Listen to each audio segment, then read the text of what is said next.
Hello viewers, Katie the ড্রিমারে সকলকে স্বাগত। High, আমি তৃষা, আমার মেয়ে ধৃতিকা আর আমার বর কৃষ্ণেন্দু। এই যে দেখো, ক্যানাল দিয়ে কি সুন্দর জল বয়ে যাচ্ছে। এই জায়গাটা কিন্তু ধনিয়াখালি। আমাদের আজকের গন্তব্য জৌগ্রাম। আমরা ধনিয়াখালি হয়ে জৌগ্রাম যাচ্ছি। জায়গাটার সৌন্দর্য এতটাই সুন্দর যে আমরা উপভোগ করার জন্য একটু দাঁড়িয়ে গেলাম। আমরা এখন চলেছি খানপুরে। কানা নদীর পাশ দিয়ে এই রাস্তাটা সোজা চলে গেছে।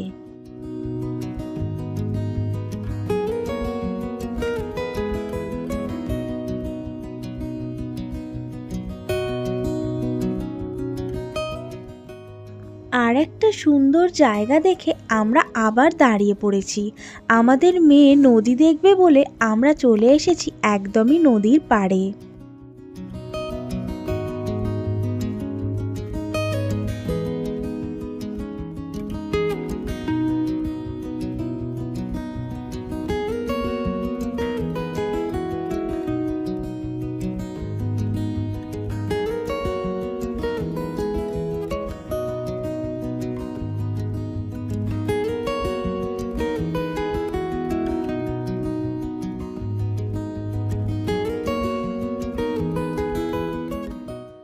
কিছুটা যাবার পরে দেখলাম নদীতে পরিযায়ী পাখি উড়ে বেড়াচ্ছে।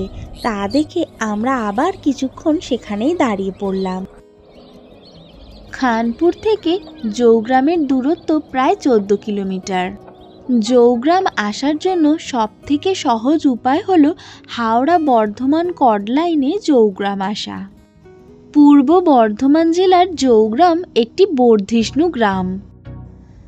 অনেকেই বলেন জৈন মন্দির তথা এককালের জৈনদের এই এলাকায় থাকার ইতিহাসকে ঘিরেই এলাকার নামকরণ হয়েছে জৌগ্রাম। জৈন গ্রাম থেকে হয়েছে জৌগ্রাম। আমরা এখন চলেছি জৌগ্রামেরই বহু প্রাচীন একটি পুরনো জৈন মন্দির জলেশ্বর মন্দির দেখতে। এই জৈন মন্দিরেই বর্তমানে স্থাপিত হয়েছে জলেশ্বর শিব। মন্দিরটি একটি উঁচু ঢিবির ওপর অবস্থিত। আশেপাশে রয়েছে ফাঁকা মাঠ। দেখো, গর্ভগৃহে প্রবেশদ্বারের গঠন ঠিক আমরা যেমন সাত দেউলে দেখেছিলাম জৈন মন্দিরগুলো যেরকম হয় ঠিক তেমনই। মন্দিরের বাইরের দরজা খোলা থাকলেও গর্ভগৃহের দরজা কেবলমাত্র পুজোর সময়ই খোলা হয়। মন্দিরের সামনে রয়েছে একটি নাট মণ্ডপ, যেটি পরবর্তীকালে তৈরি করা হয়েছে। কথিত আছে একসময় এই গ্রামে এসেছিলেন 24তম জৈন তীর্থঙ্কর মহাবীর। তার পদধূলিতে পূর্ণ এই গ্রাম জায়গা করে নিয়েছে ইতিহাসের পাতায়। মন্দিরের ঠিক বাইরেই রয়েছে বাঁধানো ঘাট সমেত একটি পুকুর। মন্দিরের পাশের মাঠে শিবরাত্রির সময় ধুমধাম করে খুব বড় মেলা বসে।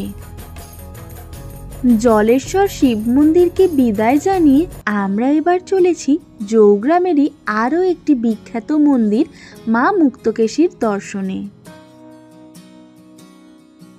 গোপালপুরের এই মুক্তকেশী মন্দিরটি শতাধিক পুরানো হলেও নতুন মন্দিরটি 20-25 বছর আগে নতুন করে তৈরি করা হয়েছে।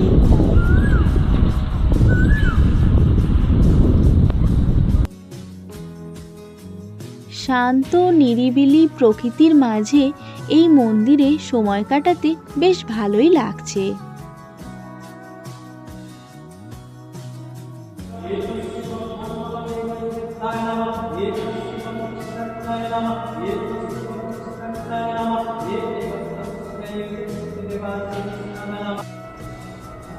মন্দিরের ভেতরটি বেশ পরিষ্কার পরিচ্ছন্ন এবং খুব বড়।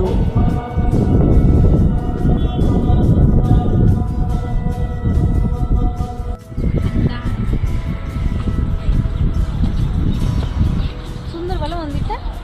বিকালে আরো ভালো লাগবে।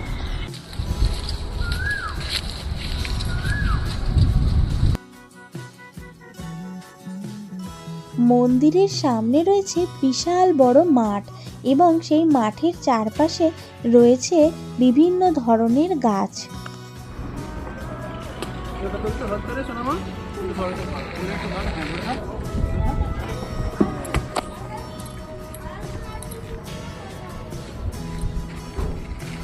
মন্দির দর্শনের পর আমরা এবার বাড়ি ফেরার পথ ধরলাম। যাক বাবা, এইবারে জৌগ্রামের বিখ্যাত গেট পড়েনি, যেটা আসার সময় প্রায় 45 মিনিট দাঁড়িয়ে থাকতে হয়েছিল।